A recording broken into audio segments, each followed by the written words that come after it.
नमस्कार मित्रांनो, मी प्राध्यापक सुभाष भोसले आज आपल्यासोबत Facebook live on nomadic tribe liberty movement पेजवरती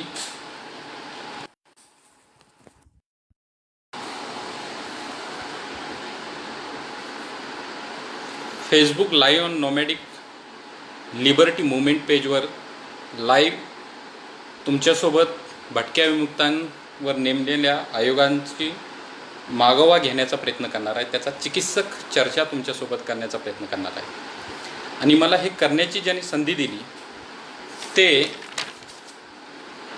टाटा इन्स्टिट्यूट ऑफ सोशल सायन्सचे आरती कडे मॅडम यांचे मी विशेष आभार व्यक्त करतो। दिवा पवार यांचे आभार व्यक्त करतो, अनुभूती ट्रस्ट मुंबई। त्यासोबत डॉक्टर नारायण भोसले यांनी या विचार मालिकेतील भटक्या विमुक्तावर लॉकडाऊन काळातील भटके विमुक्त याच्यावरती चर्चा केली आणि त्यांनीसुद्धा मला ही संधी उपलब्ध करून दिली, त्याच्याबद्दल मी त्यांचे आभार व्यक्त करतो। त्याच पद्धतीने दर्शन इंगोले सामाजिक कार्यकर्ते, डॉक्टर कालिदास शिंदे, वैशाली भांडवलकर, निर्माण संस्था पुणे, डॉक्टर प्रदीप मोहिते ज्यांनी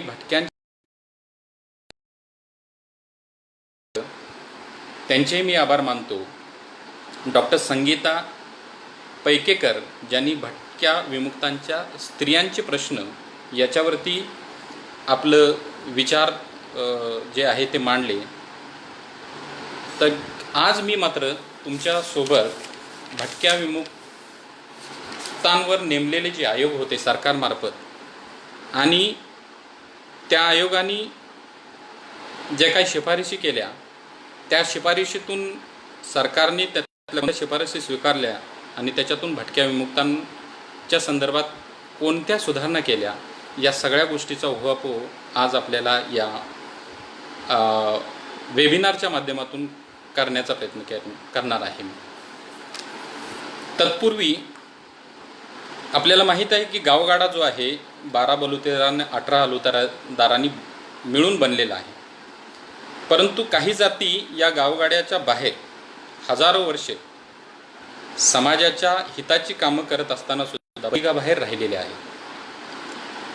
आणि म्हणून ह्या कोणत्या जाती आहेत तर त्या भटक्या विमुक्त आहेत। आणि मग भटके विमुक्त म्हणजे कोणाला भटके विमुक्त समजायचं तर तुम्ही जर बघितलं की मराठी विश्वकोशाच्या अनुषंगाने उदरनिर्वाहाकरिता निवडलेल्या अगर वाट्यास आलेल्या व्यवसायानिमित्त अगर उदरनिर्वाहाच्या साधनाच्या शोधार्य भटकत राहणाऱ्या लोकांना भटके म्हणतात। म्हणजे थोडक्यात पोटाची खळगी भरण्यासाठी जेव्हा ही माणसं एका ठिकाणाहून दुसऱ्या ठिकाणी, एका गावातून दुसऱ्या गावी, एका जिल्ह्यातून दुसऱ्या जिल्ह्यात, एका राज्यातून दुसऱ्या राज्यात किंवा एका देशातून काही वेळेस दुसऱ्या देशातही पोटाची खळगी भरण्यासाठी त्याच्यामध्ये भूमी, श्रम, भांडवल आणि संयोजक ही उत्पादनाची साधनं आहे, उदरनिर्वाहाची साधनं आहे, भौतिक सुखसुविधा निर्माण करतो। परंतु हीच साधनं या भटक्यांच्या मालकीची नव्हती। आणि मग जसं आत्ताच्या व्याख्यामध्ये आपण म्हटलेलं आहे की उदरनिर्वाहाकरिता निवडलेल्या अगर वाट्यास आलेल्या। आता जर भटक्यांच्या काही लोकांशी आपण चर्चा केली, जसं मी माझ्या बालपणी मला चांगलं आठवतं आहे की मी काही वयस्क मुलींना विचारलं होतं की बाबा नाथपंथी डवरी गोसावी या समाजाने हा भिक्षुक व्यवसाय कसा स्वीकारला, तर त्या संदर्भात मला एकाने असं सांगितलं होतं की देव प्रसन्न झाला आणि त्यावेळेस देवाने विचारलं की तुम्हाला काय हवं आहे। त्यावेळेस सांगितलं की तुम्हाला काळी पाहिजे का झोळी पाहिजे, तर त्याच्यामध्ये त्यांनी उत्तर दिलं की बाबा आम्हाला काळी झोळी पाहिजे। काळी म्हणजे जमीन, जी प्रस्थापित व्यवस्थेच्या उत्पादनाच्या साधनामधलं एक प्रमुख साधन आहे। आणि मग ज्यावेळेस झोळी पाहिजे असं म्हणतो आपण, तर याचा मी ज्यावेळेस अभ्यास करतो आणि मी जे काही माझी अभ्यासाचा कालखंड मी घालवलेला आहे त्याच्यातून माझ्या एक लक्षात आलं की ही प्रस्थापित व्यवस्थेनी लादलेली आणि भटक्यांनी सुद्धा मन मारून स्वीकारलेली उत्पादनाची साधनं जी आहेत त्याला एक सांस्कृतिक टच देऊन ही उत्पादनाची साधनं कशी योग्य आहेत याचाच भाग म्हणून ह्या अशा दंतकथा तयार केलेल्या आपल्याला दिसून येतात। आणि म्हणून बऱ्याच वेळेला ही लोक ज्यांनी शिक्षण या सगळ्या गराड्यातून घेऊन पुढे आलेले आहेत त्यांना ते कळतं आणि ते याच्या संदर्भात हिरिरीने बोलायला पुढे येताना दिसून येतात। आणि म्हणून जर असा हा सर्वहारा म्हणजे सर्व हरलेला आहे, त्याच्याकडे काही राहिलेलं नाही आहे, जगण्यासाठीच्या ज्या गोष्टी आहेत तर त्या राहिलेल्या नाही आहेत, आणि मग हा सर्वहारा जो वर्ग आहे तो वर्ग एका बाजूला आर्थिकदृष्ट्या, राजकीयदृष्ट्या, सांस्कृतिकदृष्ट्या, सामाजिकदृष्ट्या अत्यंत कमकुवत अवस्थेत असतो। आणि हा कमकुवत असलेला जो वर्ग आहे या वर्गाच्या उन्नयनाची जबाबदारी खऱ्या अर्थाने मग एकतर त्याच्या अंगात शक्ती नाही आहे की तो स्वतःचं उन्नयन करून आणेल की स्वतःचा विकास घडवून आणेल, आणि मग अशा वेळेस अशा लोकांचा, अशा व्यक्तीचा, तो व्यक्तिसमूहाचं उन्नयन करण्यासाठी सरकारची जबाबदारी ही तितकीच मोठी असते। जसं आपण म्हणतो ना की सातत्यपूर्ण आर्थिक विकास जर घडवून आणायचा असेल तर भूमी, श्रम, भांडवल, संयोजक हे सगळे जे घटक आहे हे एकत्र करून, मग ते औद्योगिक क्षेत्रामध्ये असेल, ते सेवा क्षेत्रामध्ये असेल किंवा मग ते शेती क्षेत्रामध्ये असेल, गुंतवणूक ही मोठ्या प्रमाणात करावी लागते, तर आणि तरच त्याच्यातून तुम्हाला एक वेगळं उत्पादन मिळतं आणि त्याच्यातून आर्थिक जडणघडण जी आहे ती सक्षम होताना दिसून येते। आणि मग जर एका बाजूला आपण अर्थव्यवस्थेच्या संदर्भात, मग ती देशाची असेल किंवा मग राज्याची असेल, या अनुषंगाने विचार करतो आपण की बाबा ही उत्पादनाची साधनं वापरून त्याच्यामध्ये जास्तीत जास्त गुंतवणूक करून देशाची आणि पर्यायी समाजाची अर्थव्यवस्था भक्कम केली गेली पाहिजे। परंतु या दुबळ्या समाजाची जर अर्थव्यवस्था भक्कम करायची असेल, त्यांना सामाजिक स्टेटस उपलब्ध करून द्यायचं असेल, तर याही समाजाच्या उन्नयन डॉक्टर सेन जे नोबेल प्राइज मिळालं, ज्यांनी सामाजिक कल्याणावरती काम केलं, कल्याणकारी अर्थशास्त्रामध्ये काम केलं, गरिबीच्या संदर्भात काम केलं आणि गरिबीच्या ज्या काही संकल्पना त्यांनी समजून सांगितल्या या जगाला, त्याच्याबद्दल त्यांचा गौरव नोबेल प्राइज देऊन केलेला दिसून येतो। तर ते म्हणतात की कार्य करण्याची क्षमता हीच एखादी व्यक्ती गरीब की श्रीमंत हा त्याचा दर्जा ठरवते। बघा, कार्य करण्याची क्षमता जी आहे त्या व्यक्तीची ती अत्यंत महत्त्वाची आहे, आणि ही कार्य करण्याची क्षमता कधी त्या व्यक्तीमध्ये चांगल्या पद्धतीने निर्माण होऊ शकते जर त्याला शिक्षण मिळालं, त्याचं आरोग्य व्यवस्थित राहिलं, त्याची मानसिक स्थिती व्यवस्थित राहिली, त्याची सामाजिक स्थिती व्यवस्थित राहिली, तर आणि तरच त्या व्यक्तीची कार्य करण्याची क्षमता जी आहे ती चांगली निर्माण होऊ शकते। आणि जर कार्य करण्याची क्षमता त्याच्यामध्ये निर्माण झाली तर तो ॲटोमॅटिकली तो श्रीमंत म्हणून गणला जाऊ शकतो। म्हणून हीच व्यक्ती जी आहे, गरीब की श्रीमंत, ही कशावरती ठरेल तर त्याची कार्य करण्याची क्षमता कशी असेल। आता दुसऱ्या बाजूला जर आपण बघायचं ठरवलं की आर्थिक वाढ म्हणजे गरजांची पूर्तता नव्हे, मानव जे जीवन जगतो आणि जे स्वातंत्र्य उपभोगतो त्यांचा दर्जा वाढवण्याशी विकासाचा संबंध असला पाहिजे। पुन्हा तेच सांगितलेलं आहे की आर्थिक वाढ म्हणजे गरजांची पूर्तता नाही, जे काय मी जीवन जगणार आहे किंवा जगत आहे आणि जे काही उपभोग घेतो स्वातंत्र्याचा, त्याचा दर्जा जो आहे तो वारंवार वाढत गेला पाहिजे सर्व मानवाच्या संदर्भामध्ये। मग तो भटक्या विमुक्ताच्या संदर्भात सुद्धा तसंच झालं पाहिजे, तर आणि तरच खऱ्या अर्थाने तो विकास आहे असं म्हणता येईल। नाहीतर बऱ्याच वेळेला राष्ट्रीय उत्पन्न वाढ, एकूण उत्पन्न किंवा वस्तूंचा पुरवठा याकडे लक्ष दिलं जातं आणि त्याच पॅरामीटर्सवरती, त्याच मानकावरती देशाचा विकास मोजला जातो आणि त्यांची क्षमता विकसित होते की नाही याच्याकडे मात्र लक्ष दिलं जात नाही। अधिकार प्रधानता व्यक्तीत विविध क्षमता निर्माण करतात. म्हणजे पुन्हा हेच आहे की भटक्या विमुक्तांना भूमी, श्रम, भांडवल आणि संयोजक हे 4 उत्पादनाचे जे घटक आहेत, जोपर्यंत याच्यावरती अधिकार मिळणार नाही तोपर्यंत त्यांच्यामध्ये विविध क्षमता निर्माण होणार नाही. आणि जोपर्यंत त्यांच्यामध्ये या क्षमता निर्माण होणार नाहीत तर कोणत्याही व्यक्तीमध्ये उपयुक्तता निर्माण होणार नाही. बघा, अधिकार प्रधानता व्यक्तीमध्ये विविध क्षमता निर्माण करते आणि कोणत्याही व्यक्तीची उपयुक्तता त्याच्या क्षमतेवरून ठरते. म्हणजे जर अधिकार दिले तर क्षमता निर्माण होते आणि क्षमता निर्माण झाल्या तर त्या व्यक्तीची उपयुक्तता समाजामध्ये निर्माण होते. उदाहरणार्थ, ती काय करू शकते व काय नाही, किंवा काय करेल व काय नाही, हे महत्त्वाचं. व्यक्तीचे कल्याण त्यांनी उपभोग घेत असलेल्या वस्तूच्या वैशिष्ट्यावरून अवलंबून नसते, परंतु त्या वस्तूचा उपभोग व्यक्ती कसा आणि कशासाठी करते यावर अवलंबून असतो. सेन यांच्या मते गरिबी ही अंतिमता उत्पन्नावर अवलंबून नसते, तर ती किमान क्षमता निर्माण न झाल्यामुळे आलेले अपयश आहे. काय आहे की त्या व्यक्तीमध्ये क्षमताच निर्माण झालेली नाही आहे की ह्या सगळ्या गोष्टी तो साठवून घेऊ शकेल. आणि म्हणून खऱ्या अर्थाने भटक्यांच्या संदर्भात ज्यावेळेस आपण बोलतो तर भटक्यांमध्ये या क्षमता निर्माण केल्या पाहिजे. ज्यावेळी एखाद्या व्यक्तिसमूहामध्ये विकासाला आवश्यक असणाऱ्या क्षमता निर्माण करण्याची क्षमता नसते, तेव्हा तिथे सरकारने ह्या क्षमता त्या व्यक्तीमध्ये, व्यक्तिसमूहामध्ये निर्माण करण्याचा प्रयत्न केला गेला.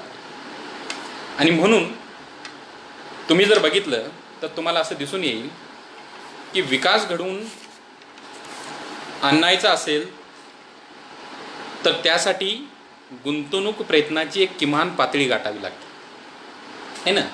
जसं आपण म्हणतो ना की सपोज मी एक उद्दिष्ट ठरवलेलं आहे की मला कलेक्टर व्हायचं आहे, आणि हे जे उद्दिष्ट ठरवलेलं आहे तर याला मला आज मी 20 तास अभ्यास केला, उद्या 4 तास अभ्यास केला, परवा दिवशी निवांत उठलो, असं करून चालेल का? नाही चालणार. एक विशिष्ट प्रयत्न त्याच्यामध्ये असला पाहिजे. किमान 10-12 तास कंटिन्युअसली 2-3 वर्ष मी जर सातत्याने त्याच्यामध्ये राहिलो तर कदाचित मला तिथं यश येण्याची शक्यता असते.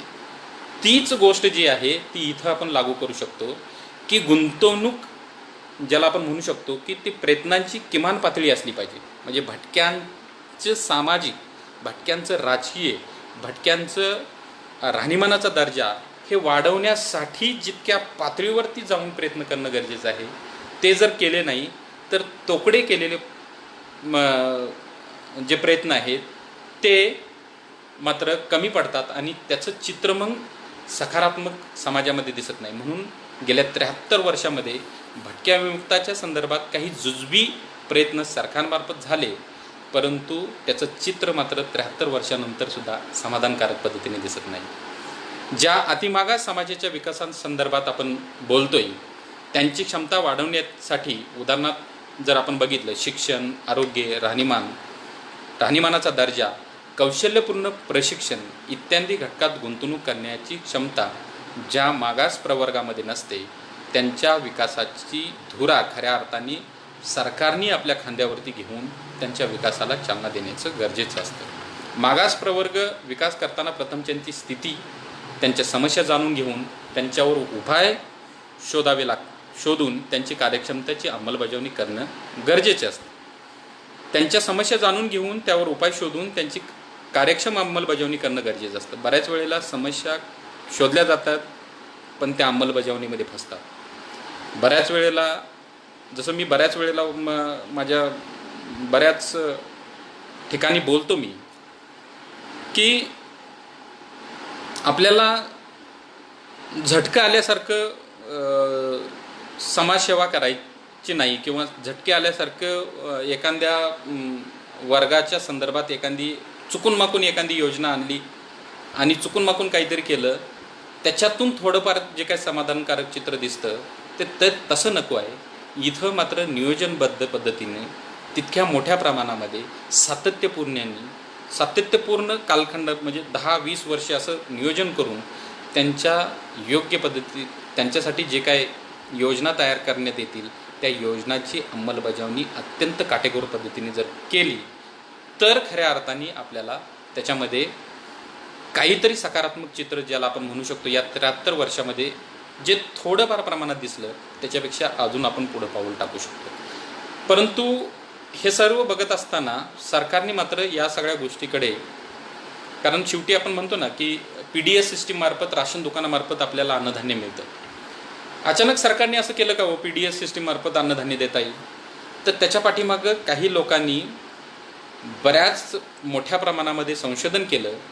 तो संशोधनाचा लेखाजोखा सरकार दरबारी दिला आणि सरकारने त्याच्यावरती विचार करून सरकारला ह्या गोष्टी जाणवल्या की लोकांना जर चांगल्या पद्धतीने जीवन जगायचं असेल आणि कार्यक्षम पद्धतीने काम करायचं असेल तर किमान म्हणजे सिटी लेवलला जर काम करायचं असेल तर 2100 कॅलरीचा आहार त्यांना मिळाला पाहिजे आणि ग्रामीण भागामध्ये अंगमेहनतीची कामं जर करायची असेल तर 2400 कॅलरीचा आहार त्यांना मिळाला पाहिजे. आणि मग असा आहार मिळण्यासाठी जर त्यांच्या इन्कममधून ते तेवढ्या पद्धतीचा आहार घेऊ शकणार नसतील तर किमान मग सरकारने त्याच्यामध्ये पुढाकार घेतला पाहिजे आणि मग अभ्यासकांनी सुचवलेल्या सूचनेप्रमाणे की ही PDS सिस्टीम सुरू झालेली दिसून येते. त्यामुळे सरकारने मग भटके विमुक्त कोण आहेत, त्यांच्या समस्या काय आहेत ह्या जाणून घेण्यासाठी वेळोवेळी अभ्यास गट, समित्या, आयोग नेमलेले दिसून येतात. आणि हे समित्या, आयोग कोणकोणते होते, त्यांची उद्दिष्टे काय होती, त्यांनी कसा अभ्यास केला, त्या अभ्यासातून त्यांनी कोणत्या शिफारशी केल्या, त्या शिफारशी किती प्रमाणामध्ये सरकारने स्वीकारल्या, त्याचा खऱ्या अर्थाने भटक्या विमुक्तावर काय परिणाम झाला, या सगळ्या गोष्टी या अर्थाने चर्चा होणे गरजेचं आहे. तर याच्यामध्ये खास करून मी जे बोलणार आहे, आयोग जे घेतलेले आहे स्वातंत्र्योत्तर कालखंडातले आयोग घेतलेले आहेत. त्याच्यापूर्वीसुद्धा भटक्या विमुक्तावरती चांगले आयोग नेमले गेले, अभ्यास झाला, त्यांनी रिपोर्ट सरकार दरबारी दिलेले आहेत. परंतु मी खास करून स्वातंत्र्योत्तर कालखंडातले आयोग घेतलेले आहेत. Doctor B.K. अंत्रोळकर समिती 13 ऑगस्ट 1949 रोजी नेमली होती. आता ही नेमण्याच्या पाठीमागे का नेमली? कारण 1947ला भारत स्वतंत्र झाला, राज्यघटना आपण लागू केली आणि त्या अनुषंगाने राज्यघटनेमध्ये SC साठी एक सूची, ST साठी एक सूची, OBC साठी एक सूची निर्माण केली, त्यांना कॉन्स्टिट्यूशनल सेफगार्ड दिले गेले. पण ह्या सगळ्यामधून काही वर्ग सुटलेला होता आणि त्यांचाही अभ्यास झाला पाहिजे, त्यांनाही या मुख्य प्रवाहामध्ये आणलं पाहिजे.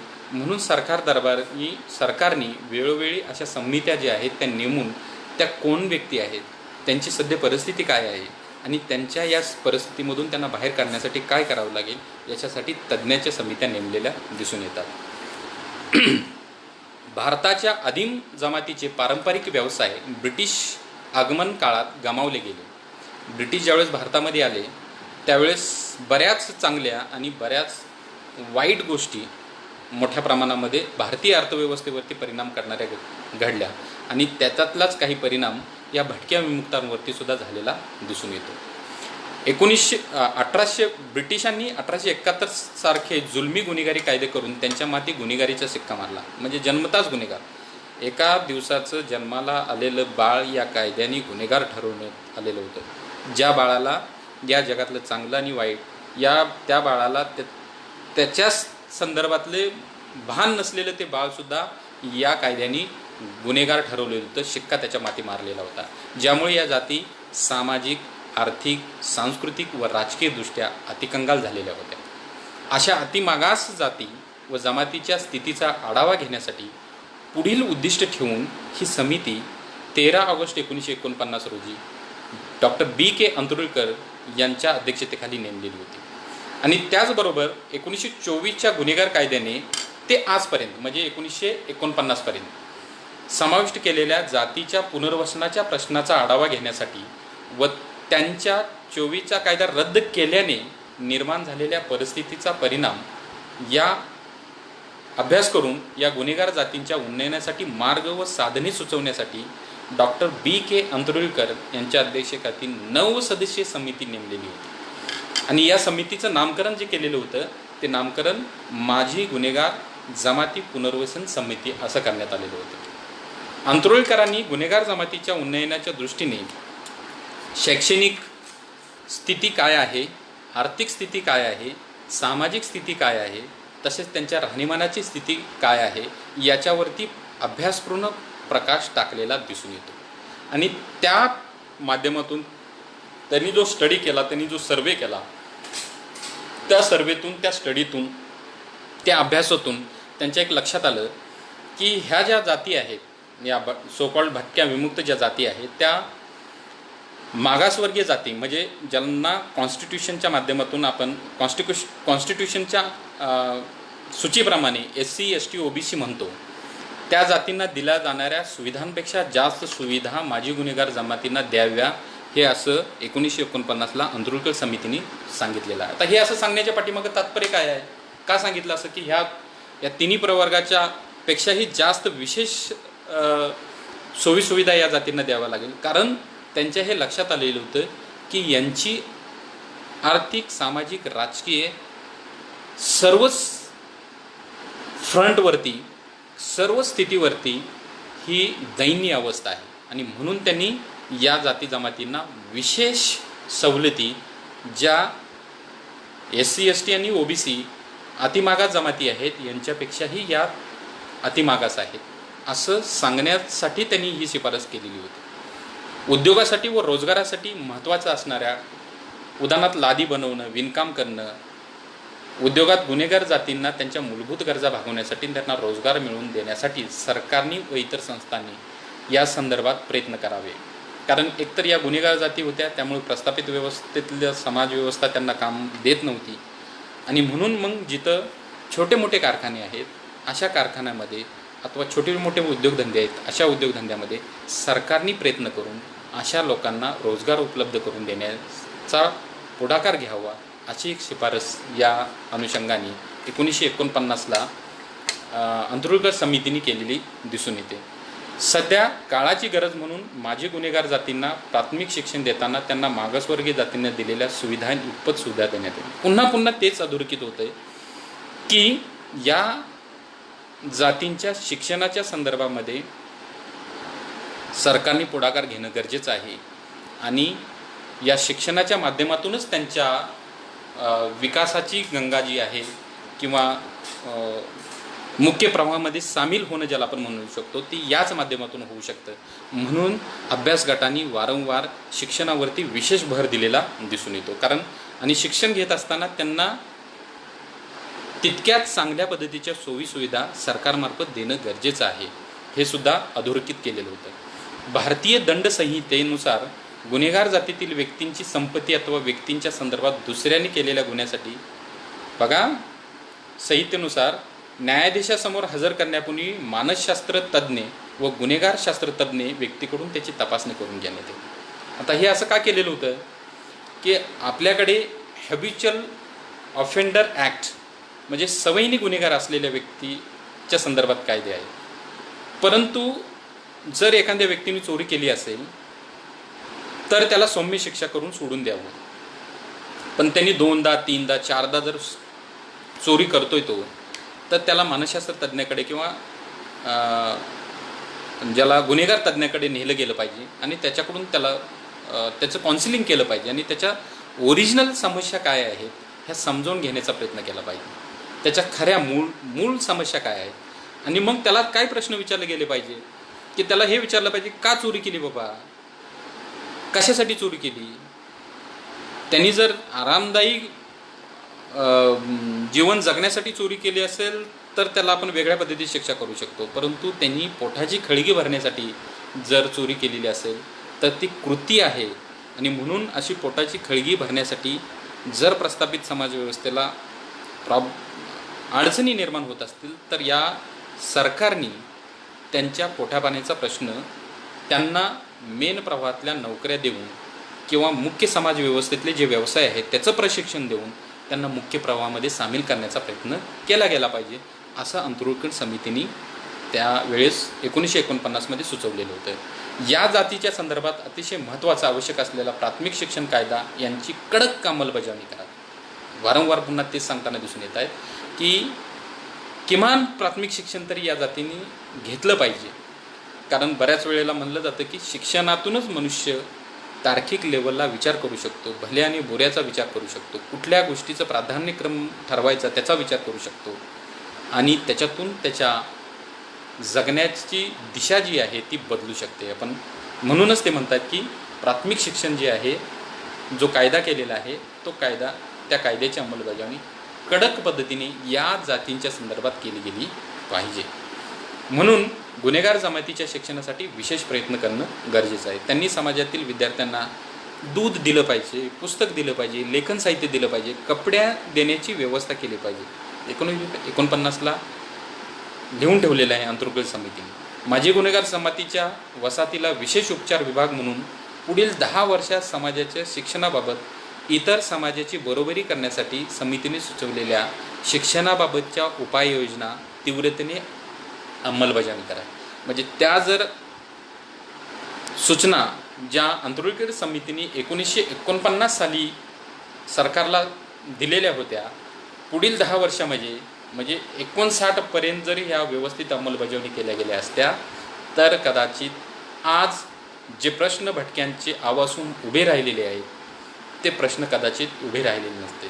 या लॉकडाऊनच्या कालावधीमध्ये बऱ्याच भटक्या जाती जमाती ज्या भिक्षुकी आहेत, ज्या वेगळ्या पद्धतीने आपली गोरढोरं घेऊन चारायला गेलेली आहेत किंवा आपली शेळ्या मेंढ्या चारायला घेऊन गेलेली आहेत आणि ते तिथं अडकलेले आहेत. जनरली आपण ज्याला म्हणतो की समाज व्यवस्थेमध्ये जी कुटुंब व्यवस्था आहे, जी स्थिर झालेली कुटुंब व्यवस्था आहे, ती बऱ्यापैकी काही अंशी नियोजन करून जगत असते. परंतु भटक्यामध्ये या नियोजनाचा बऱ्याच वेळेला अभाव दिसून येतो. आणि अभाव दिसून येतो असंही म्हणण्यापेक्षा ते नियोजन करू पण शकत नाहीत, कारण त्यांच्याकडे असणारी जी साधनं आहेत ती साधनंच मुळात अत्यंत तोकडी असतात. आणि म्हणून ही तोकडी जी साधनं आहेत ती व्यवस्थित नसल्यामुळे त्यांच्यावरती काही प्रश्न त्यांच्या पुढे काही समस्या निर्माण होतात. त्याच्यापैकी एक समस्या म्हणजे लॉकडाऊनच्या कालावधीमध्ये नाथपंथी डवरी गोसावी समाजाचे काही लोक राज्यामधल्या वेगवेगळ्या जिल्ह्यामध्ये, वेगवेगळ्या राज्यामध्ये अडकलेली दिसून येतात. आणि तिथून मग काही सामाजिक कार्यकर्त्यांना फोन आले की आम्ही इथं अडकलेलो आहे आणि आमच्या खाण्यापिण्याचा प्रश्न आहे. आणि मग याच्यातून कळून येतं की जो भटका व्यक्ती आहे तो भटका व्यक्ती जे काही भिक्षुकीच्या माध्यमातून त्याला 2-4 रुपये मिळतात तो त्या दिवसाचे जे काही खर्च आहे तो तेवढंच भागू शकेल इतपतच उत्पन्न त्याला मिळतं. आणि मग उद्याचा प्रश्न हे उद्याच्या कामावरती किंवा उद्याच्या भिक्षेवरती त्याचा अवलंबून असतो. आणि आत्ता म्हणजे जवळपास 1.5-2 महिने होत आले लॉकडाऊनमुळे हा प्रश्न जो आहे तो भटक्यांचा निर्माण झालेला आहे. मग हा का निर्माण झाला तर 1949ला जी आंतरराष्ट्रीय समितीने सूचना दिलेल्या होत्या किंवा जे अभ्यास करून शिफारशी केलेल्या होत्या त्या शिफारशीकडे कुठेतरी कानाडोळा झालेला आहे असं आपल्याला म्हणावं लागतं. कारण जर त्या 10 वर्षामध्ये या शिफारशीची कडक अंमलबजावणी केली असती तर आज हा समाज या अवस्थेमध्ये इतक्या मोठ्या प्रमाणामध्ये तरी राहिला नसता, हे आपण या अनुषंगाने म्हणू शकतो. माजी गुन्हेगार जमातीच्या संदर्भात सुद्धा ह्याच गोष्टी आहेत. योग्य गुणवत्ता आणि नियमित हजर असणाऱ्या विद्यार्थ्यांना उत्तेजन दिलं पाहिजे. म्हणजे शिक्षणाच्या प्रवाहामध्ये त्यांना कसं आणायचं तर जे विद्यार्थी शिकायला हुशार आहेत अशा विद्यार्थ्यांना शिष्यवृत्त्या दिल्या पाहिजे. अशा विद्यार्थ्यांना गोडी लागण्यासाठी, शाळेत गोडी लागण्यासाठी त्यांना वेगवेगळी प्रलोभनं दाखवली पाहिजेत. त्यांच्या आईवडिलांचं काउन्सिलिंग केलं पाहिजे आणि त्याच्यातून शाळेतून गळतीचं प्रमाण जे आहे ते थांबवण्याचा प्रयत्न केला गेला पाहिजे होता. ज्या ऑलरेडी शिफारशी या 1949लाच सुचवण्यात आलेल्या होत्या. कापड गिरण्या असतील, कारखान्यांच्या व्यवस्थापनाच्या मध्ये असेल, माजी गुन्हेगार जातींना शिकवून उमेदवार म्हणून प्रशिक्षण देण्याची व्यवस्था केली गेली पाहिजे.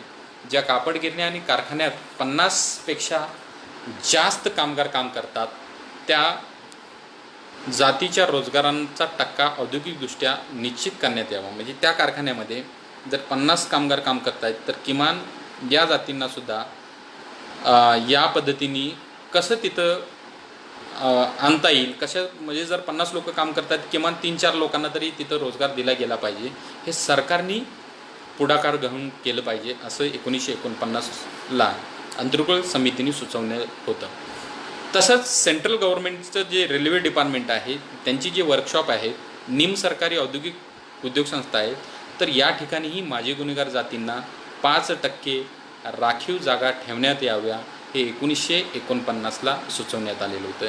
आणि त्यांना किमान तिथं शिपाई, हमाली, पहारेदार अशा पद्धतीच्या नोकऱ्या म्हणजे त्यांच्या शिक्षणाच्या आणि त्यावेळेच्या परिस्थितीनुसार देण्यात याव्या असं सुचवण्यात आलं. फिरस्ती औद्योगिक शाळा या माध्यमातून माजी गुन्हेगार जमातींना औद्योगिक प्रशिक्षण देण्यात यावे. तसेच उत्पादक उद्योग सुरू करण्यासाठी यांना कर्जाऊ निधी उपलब्ध करून देण्यात यावे. म्हणजे जे उद्योगधंदे, आज सकाळीच मी ज्यावेळेस TV ऑन केला त्यावेळेस 9 वाजता राहुल गांधी यांनी याच वर्षीचे ज्यांना नोबेल प्राईज मिळाले ते अभिजित बॅनर्जी यांच्यासोबत चर्चा केली आणि त्यांनी सांगितलं की बाबा जे उद्योगधंदे आहेत त्या उद्योगधंद्याला आता विशेष पॅकेज दिलं गेलं पाहिजे,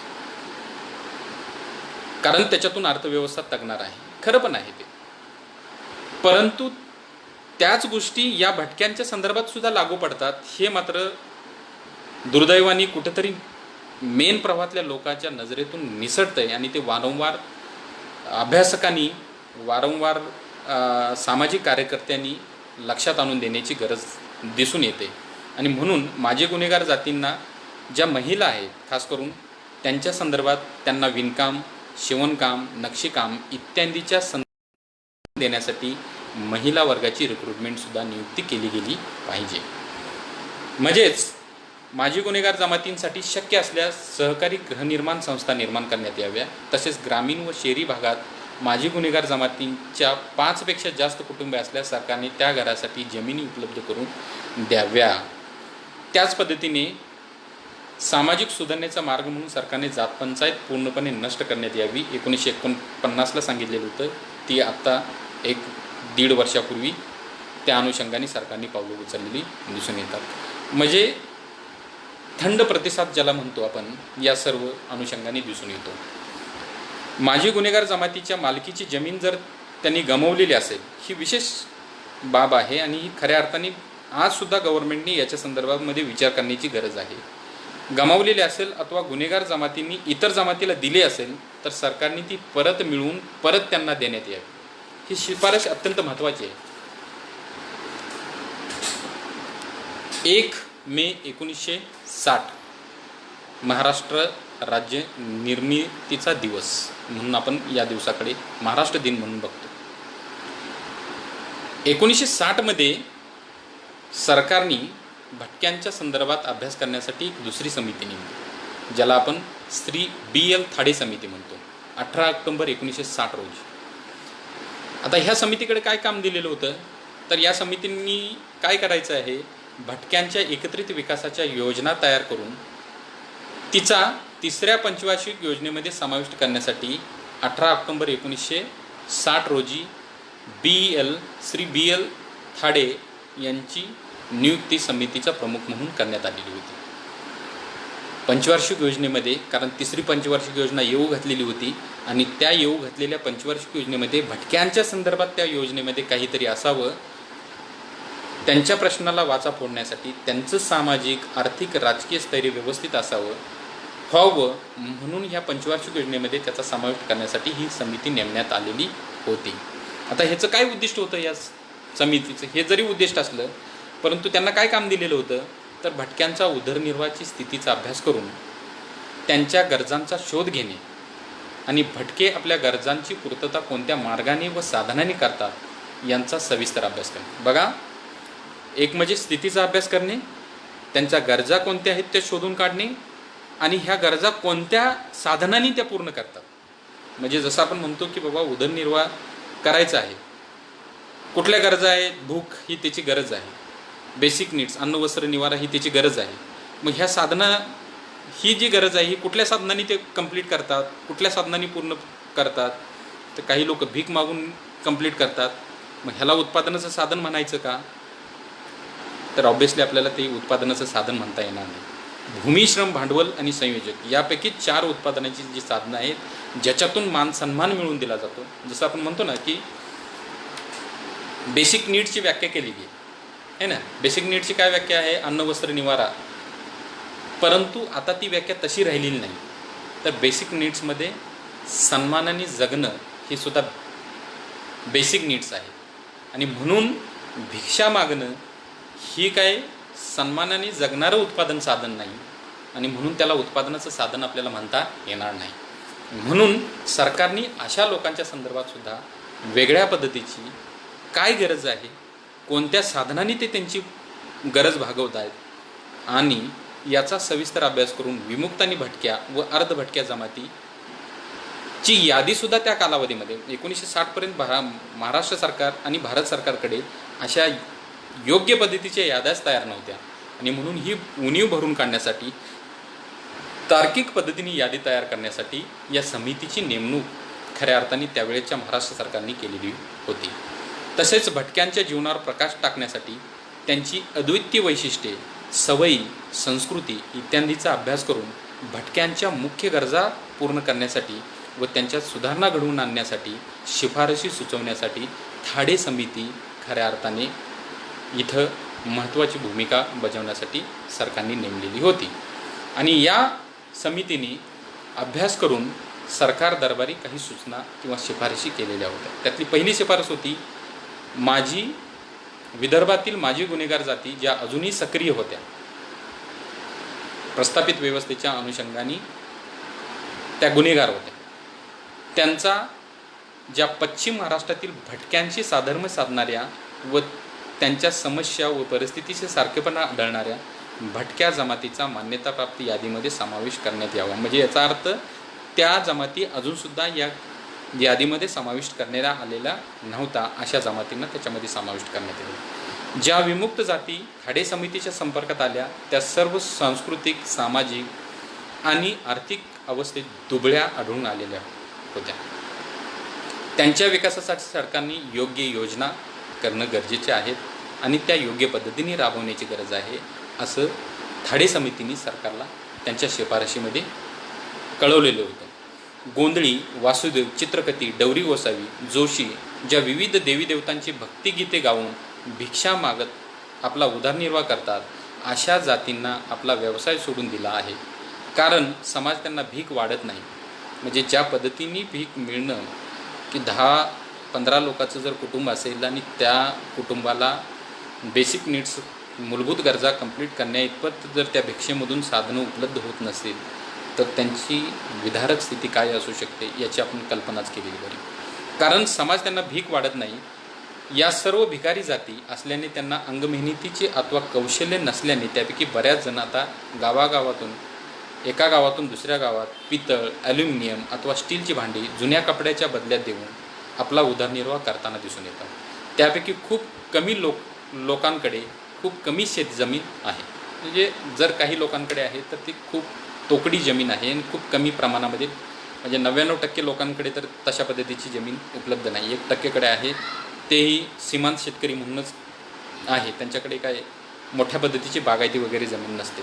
विदर्भातील फिरते विक्रेते उदाहरणार्थ गोलाना, वैदू, झिंगाभोई यांच्या भिकारी अवस्था कमी झाली आहे. त्यांचा पारंपरिक व्यवसाय वन औषधे विकणे व हा जवळजवळ संपलाच आहे, असं थाडे समिती म्हणते. त्यावेळेस त्यांच्यातील पुरुष मंडळी शिकारी करतात तर स्त्रिया रस्त्यावरती भीक मागतात.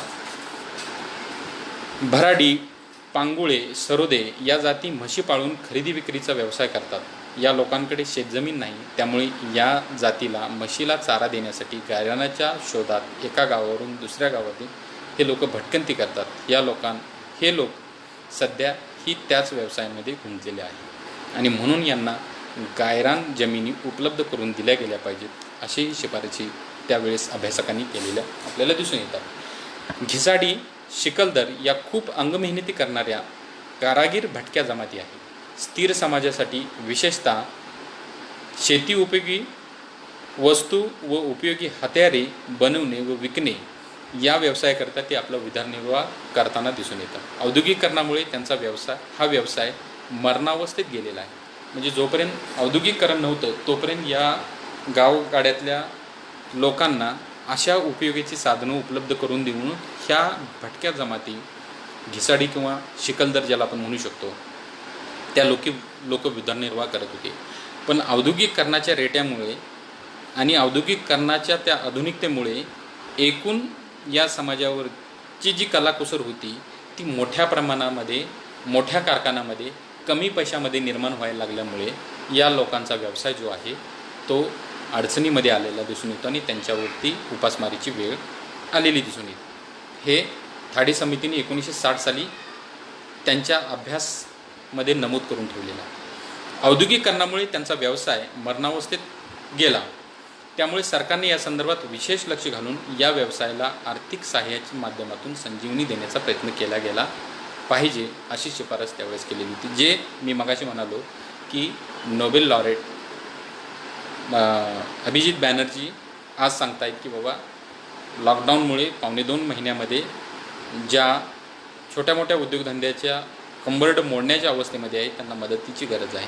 तशीच काही अंशी मदतीची गरज या लोकांनासुद्धा आहे, हे मात्र विसरता कामा नये. माकडवाला, नंदीवाला या जाती प्राण्यांचा उपयोग करून समाजाचे मनोरंजन करतात व त्यातून आपल्या गरजा भागवतात. त्यांची या प्राण्याची गरज भागेल इतपत उत्पन्न मिळत नसल्याने व समाजाकडून उत्तेजन मिळत नसल्याने डोंबारी, कोलाटी, खेळकरी या भटक्या जातींनी आपला व्यवसाय सोडून दिला आहे. त्यामुळे अशा जातींना विकासासाठी सरकारने विशेष प्रयत्न केले गेले पाहिजेत अशा शिफारशी त्यावेळेस थाडे समितीने सुद्धा केलेल्या दिसून येतात. याचबरोबर एक अभ्यास PK मिश्रा आणि CR राजलक्ष्मी यांनी सुद्धा 1971 भारत सरकारच्या माध्यमातून केलेला दिसून येतो. भारतात गाव व शहर यांच्यातील सांस्कृतिक सातत्य असे बऱ्याच अभ्यासकांनी दाखवून दिलेले आहे. म्हणजे गावाकडमध्ये आणि शहरातल्या लोकांमध्ये सांस्कृतिक दुवामधून भटक्यांनी फार मोठी भूमिका जी आहे ती बजावलेली दिसून येते आणि हेच दाखवून देण्याचं काम PK मिश्रा आणि CR राजलक्ष्मी यांनी 1971 केलेलं आहे. सांस्कृतिक सातत्याचा दुवा म्हणून भटक्यांची भूमिका ही महत्त्वाची आहे हे मान्य केले गेले आहे. त्यांनी ऑस्कर लेविस यांनी जे 1955 साली पुस्तक लिहिले त्या पुस्तकामध्ये पेज नंबर 171 वरती ह्या सगळ्या गोष्टी तुम्हाला पाहायला मिळतील. त्या त्यांच्या गाण्यातून अथवा पुराणकथेतून भारतीय संस्कृती गावातून शहरापर्यंत पोहोचवण्याचं काम करतात हे ना. ज्यावेळेस गाणं म्हटलं जातं किंवा एखादी पुराणकथा सांगितली जाते त्यावेळेस गावामधल्या ज्या पुराणकथा आहेत, गावामधली जी संस्कृती आहे ती संस्कृती त्यांच्या गाण्याच्या माध्यमातून, त्यांच्या कथेच्या माध्यमातून ते शहरामध्ये आधुनिक झालेल्या लोकांपर्यंत पोहोचवण्याचं काम वेळोवेळी करत आहेत. म्हणून हे शहरामधल्या आणि गावामधल्या लोकांचा सांस्कृतिक पूल आहेत या जाती, असं त्यावेळेच्या PK मिश्रा यांनी जो अभ्यास केला त्याच्यातून त्यांनी दाखवून दिलेला आहे. कर्नाटकातील शिकारी लोकांचे नृत्य हे सारंग देणाऱ्या संगीत रत्नकारामध्ये समाविष्ट केले गेले झाले. हे नृत्य 13व्या शतकाच्या पूर्वार्धात निर्माण झाले होते व पुढे गोंधळी नृत्य म्हणूनही त्याला मान्यता मिळाली दिसून येते. म्हैसूर शहरातील रचनाबद्ध सुसंस्कृत व स्थिर समाजाच्या लग्नकार्यात गोंधळ घालण्यासाठी यांना बोलवलं जातं. या अभ्यासाच्या माध्यमातून मिश्रांनी पुढील गोष्टीवरती प्रकाश टाकलेला दिसून येतो. कुठल्या गोष्टी आहेत की विविध भटके लोक म्हैसूर शहरात कसे आले ते त्यांनी या अभ्यासातून शोधण्याचा प्रयत्न केला. स्थिर व विविधतापूर्ण समाजासाठी त्यांच्या कार्याची भूमिका काय होती, म्हणजे ते म्हैसूर शहरामध्ये का आले आणि त्यांनी स्थिर समाजासाठी कोणतं काम केलं, या कार्याच्या माध्यमातून ते म्हैसूर शहरातील स्थिर समाजासाठी कोणती संस्कृती घेऊन आले व शहरातील गावातील व शहरातील दुवा म्हणून कोणती भूमिका त्यांनी पार पाडली हे तपासण्यासाठी त्यांनी या गोष्टी केलेल्या दिसून येतात. योग्य पर्यावरणीय कारण नसताना हा भटका समाज वर्षानुवर्षे भटके जीवन जगण्याचा मार्ग का स्वीकारतो हे सुद्धा पाहण्याचं काम त्यांनी त्यांच्या अभ्यासामध्ये केलेलं दिसून येतं. आणि हे प्रमुख उद्देश घेऊन PK मिश्रा यांनी 1971 भटक्यांच्या पारंपरिक जीवनाचा म्हैसूर शहरातील स्थितीवर, समाजावर, स्थिर समाजावर, स्थिर समाजाच्या भटक्यांच्या जीवनावर म्हणजे दोघांचा एकमेकावरती काय परिणाम झाला हे जाणून घेण्याचा प्रयत्न त्यावेळेस PK मिश्रा यांनी केलेला दिसून येतो. भटक्यांच्या जीवन जगण्याच्या पद्धतीतून मिश्रा यांनी 2 प्रकारात विभाजन केलेलं आहे. एक म्हणजे सहजीवन भटके, सिम्बायोटिक नोमॅड ज्याला आपण म्हणू शकतो. गाव, उपनगर व शहरातून भटकी जीवन जगतात व आपल्या उपजीविकेच्या साधनाची जुळवाजुळव करतात व दुसरे म्हणजे नैसर्गिक भटके, जे जंगलात, डोंगराळ व वाळवंटी प्रदेशात भटके करून राहतात. म्हणजे प्रस्थापित समाजामध्ये सिम्बॉटिक भटके राहतात आणि डोंगराळ जंगलामध्ये जे भटके राहतात त्यांना नैसर्गिक नॅचरल नोमॅड म्हणू शकतो आपण. बरोबर. अशा पद्धतीने बायफर्केट वर्गीकरण त्यांनी त्यावेळेस केलेलं होतं. आता स्थिर समाजाचा भटक्यांविषयी दृष्टिकोन काय आहे हे पाहण्याचा प्रयत्न त्यांनी त्यांच्या अभ्यासामध्ये केलेला दिसून येतो. बघा, जाती व्यवस्थेच्या उतरंडीमध्ये उच्च जाती, मध्यम जाती व कनिष्ठ जातींचा भटक्यांविषयी दृष्टिकोन बदललेला आहे की एकच आहे? म्हणजे उच्च जातीचा दृष्टिकोन कसा आहे, मध्यम जातीचा दृष्टिकोन कसा आहे आणि कनिष्ठ जातीचा दृष्टिकोन कसा आहे, का ह्या तिन्हीचा एकच दृष्टिकोन आहे त्यांच्या संदर्भात, हे बघण्याचा प्रयत्न त्यांनी त्यावेळेस त्यांच्या अभ्यासामध्ये केला, तपासण्याचा प्रयत्न केला. त्यांनी प्रत्येक जातवर्गातील लोकांना दृष्टिकोन जाणून घेतले. यात ते असे दिसून आले की स्थिर समाजातील लोक त्यांना भिकारी अथवा बाहेरचे लोक म्हणून संबोधतात व भटक्यांविषयी स्थिर समाजात खूप कमी लोकांचा सकारात्मक दृष्टिकोन दिसतो. 1971 साली पी.के. मिश्रा त्यांच्या अभ्यासामध्ये असं सांगतात की स्थिर समाजाचा भटक्यांविषयी खूप कमी लोकांचा दृष्टिकोन हा सकारात्मक आहे. म्हणजे खूप मोठ्या लोकसंख्येचा दृष्टिकोन त्यांच्या संदर्भात नकारात्मक आहे. तर बराच मोठा समाज त्यांना निरुपयोगी, म्हणजे ते समाजाच्या उपयोगाचे नाही, चोर, गुन्हेगार वृत्तीचे, घाणेरडे, दरोडेखोर असल्याने त्यांनी आमच्या गावामध्ये येऊ नये अशा पद्धतीचा त्यांचा समज आहे, असं पी.के. मिश्रा यांनी त्यावेळेस दाखवून दिलेलं. त्यामुळे येऊ नये अशा मतांचे ते दिसून आलेले दिसून. परंतु उलट तपासणी म्हणून अभ्यासकांनी जेव्हा पोलिसाकडे विचारणी केली, बघा, म्हणजे स्थिर समाजाचा दृष्टिकोन काय आहे की हे चोर आहेत, घाणेरडे आहेत, समाजाला उपद्रव देणारे आहेत, परंतु याच गोष्टीच्या संदर्भात छानबीन करणारी आपली जी पोलीस व्यवस्था आहे त्यांच्याकडे ज्यावेळेस या अभ्यासकांनी विचारणा केली, त्यांच्याकडून काही प्रश्नावली भरून घेतली, त्यावेळेस त्यापैकी कोणीही गुन्हेगार असल्याचे आढळून आले नाही. खूप महत्त्वाचा निष्कर्ष याच्यातून निघतो की अनकॉन्शियस माइंडमध्ये ज्यावेळेस या सगळ्या गोष्टी फीड असतात त्यावेळेस तो व्यक्ती कसा आहे हे न तपासता एखादं कृत्य त्या व्यक्तीच्या संदर्भात मोठं स्टेटमेंट जे आहेत हे व्यवस्था करताना दिसून येते. त्यामुळे भटके लोक नैसर्गिक औषधांची अथवा मनोरंजनाच्या काही समाजोपयोगाच्या गोष्टीसुद्धा करत होते त्या म्हैसूर शहरांसाठी. त्यामुळे या भटक्यांनी आमच्या परिसरात येण्यास काही हरकत नाही असेही काही लोक होते. कारण वैदुजल समाज जो आहे त्यांना औषधी वनस्पतीची जाणकारी असल्यामुळे ते त्या शहरामध्ये फिरून त्या औषधी गोष्टी उपलब्ध करून देण्याचा प्रयत्न करत होते. त्याच्यामुळे त्यांना ते वाटत होते की हे आले पाहिजेत. आणि काही डोंबारी लोक आहेत ते मनोरंजनाचं त्यावेळेस काम करत होते. पण जसं मगाशी म्हणाल्याप्रमाणे औद्योगिकरणामुळे जसं चिखलगर आणि बाकीच्या लोकांचे व्यवसाय मरणावस्थेत गेले, तसेच टी व्ही आणि पिक्चर यांचं जे मोठ्या प्रमाणामध्ये औद्योगिकरण झालं तर त्याचाही परिणाम भटक्याच्या जीवनावरती मोठ्या पद्धतीने पडला. जे भटके मनोरंजनाची कामं करत होती त्या भटक्यांचं मनोरंजनाची कामं आता पाहिली जात नाहीत. कारण आता टी व्ही ऑन केली की ऐश्वर्याचा पिक्चर दिसतो, टी व्ही ऑन केली की बच्चन दिसतो, टी व्ही ऑन केली की शाहरुख खान दिसतो. आणि त्याच्यामुळं बाहेर जर एखादा भटका येऊन काही कसरतीचे खेळ दाखवा लागला तर आजच्या लोकांना ते तितकंसं रुचत नाही किंवा ते तितकंसं आवडत नाही. आणि त्याच्यामुळं त्यांना मिळणारी भिक्षा जी आहे ती अत्यंत नगण्य दिसते. गेल्या वर्षी मी पुण्याला गेलो होतो आणि तिथं असंच डोंबाऱ्याचं एक बिराड उतरलेलं होतं आणि ते त्या मोठ्या रस्त्यावरती कसरतीचे खेळ करणारी ती मुलगी जी आहे दोरीवरनं चालताना मी पाहिली होती. हार्डली 2 ते 3 माणसं तो खेळ बघत होती आणि त्या 2 ते 3 माणसांनी साधारणतः 1 रुपया 2 रुपये काहीतरी दिलेले होते. तर याच्यातून लक्षात येते की त्यांची मिळकतीची काय परिस्थिती असेल आणि त्या घरामध्ये किमान 6-7 माणसं तरी होती. म्हणजे तर त्याच्यातून त्यांच्या बेसिक नीड्स कशा कंप्लीट होतील याचंसुद्धा भान आपल्याला येऊ शकतं.